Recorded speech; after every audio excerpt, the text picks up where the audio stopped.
ইসলামী ছাত্র শিবির বাংলাদেশে ছাত্র অঙ্গনে শিক্ষা প্রতিষ্ঠানে আল্লাহর এক নিয়ামত। আলহামদুলিল্লাহ বলেন। এই নিয়ামতের কাছে, ইসলামের কাছে আসতে না পারে সেজন্য বলা হয় মৌলবাদ আর সন্ত্রাস। শিবিরের কাছে যাতে আসতে না পারে সেই জন্য বলা হয় এরা হাত কাটে আর রক কাটে। আমি বলি এই কথাটা হলো একটা চালাকি কথা। হাত কাটা গলা কাটা এইটা সহজ না পেটের মধ্যে ছুরি মারা বা গুলি করে মারা সহজ? কোনটা সহজ? তো হাত কাটা আর গলা কাটা গুলি বলে কেন? হাত কাটতে কাটা কত বড় মুসিবত, তারে 4-5 জনের ঠেসে ধরা লাগবে। তাছাড়া কেউ কি বলবে যে আসছেন যখন আপনি হাতটা কাটিয়ে দিয়ে যান, এরকম বলবে কেউ?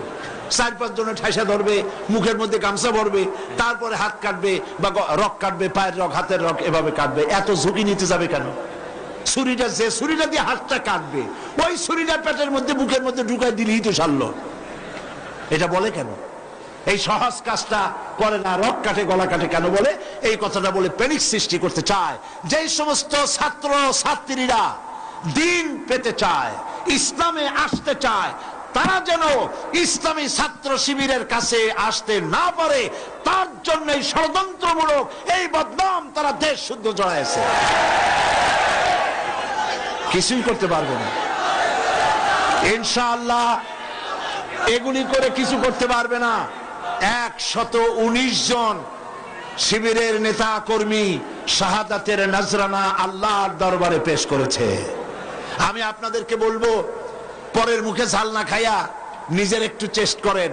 ওরা যেখানে থাকে শিবিরের ছেলেবেলেরা, এরা মাঝে মধ্যে সভ্যে করে যায় দেখবেন, ঘরের পাশে গিয়া জানলার ফাঁক দিয়ে তাকাই দেখেন ওরা কি করে। এরা মাদ্রাসায় পড়ে নাই, কলেজে বিশ্ববিদ্যালয় পড়ে, হয়তো দাড়ি টাড়িও এ পর্যন্ত অনেকে রাখতে পারে নাই, কিন্তু যায় দেখবেন বস্তা ছেঁড়া হইলো বালাম চাউলে ভরা, উপরে রং কাঁচা থাকলেও ভিতরে পাকা আম। ভিতরে যাই দেখবেন রাতের বেলা যখন তারা সভ্যদারি করে, তাহাজ্জুদের নামাজ পড়ে, সাহাবায়ে কেরামদের জীবনী আলোচনা করে আর মুনাজাত করে, সারা রাত কিভাবে ওরা কান্দে একটু তাকায় দেখে। এই চোখের পানি তারা আল্লাহর জন্য দেয়, দিন প্রতিষ্ঠার জন্য কাজ করে। সুতরাং এদের সাথে শত্রুতা না করে এই কাজগুলি, সন্তান যদি ভালো বানাতে চান, শিক্ষাঙ্গনে সন্ত্রাসী কারা সেদিকে তাকায় দেখেন, আর সন্ত্রাস কম করে কারা তাদেরকে দেখেন, সন্ত্রাস করে না কারা তাদেরকে দেখেন। এই জন্য সন্তান যদি ভালো বানাতে চান ছেলেদেরকে, তাহলে এই লাইনে দেন। মেয়েদেরকে যদি ভালো বানাতে চান এই পরিবেশে ছাত্রী সংস্থার সাথে দিয়ে দেন। আল্লাহ পাক আপনার মেয়েকে ভালো পথে রাখবেন।